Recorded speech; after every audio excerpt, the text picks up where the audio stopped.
Hello friends, welcome back to my channel Lavanya kitchen.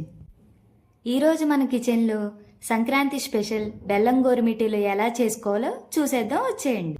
ముందుగా stove on చేసి కొంచెం ఎక్కువగానే గీ వేసి వేడి చేసుకోండి.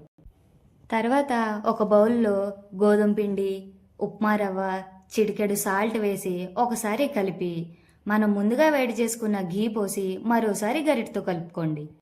నెక్స్ట్ కొంచెం కొంచెం వాటర్ వేసుకుంటూ చూపిస్తున్న విధంగా పిండిని కలుపుకొని ఓ 2 నిమిషాలు పక్కన పెట్టుకోండి.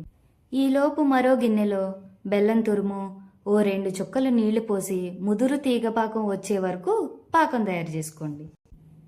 తర్వాత పక్కన పెట్టుకున్న పిండిని తీసుకుని చేతికి నెయ్యి రాసుకుని కొంచెం పిండిని తీసి ఇలా గోరుమిటీల షేప్లో తయారు చేసుకోండి. మరో పక్క కడాయిలో నూనె పోసి మీడియం హీట్ అయ్యాక తయారు చేసుకున్న గోరుమిటీలను నెమ్మదిగా నూనెలో వేసి గోల్డెన్ కలర్ వచ్చాక బెల్లం పాకంలో ముంచి తీసి ఒక 4 గంటలు వదిలేశారంటే గుల్లగుల్లగా ఉండే బెల్లం గోరుమిటీలు రెడీ అయిపోయినట్టేనండోయ్.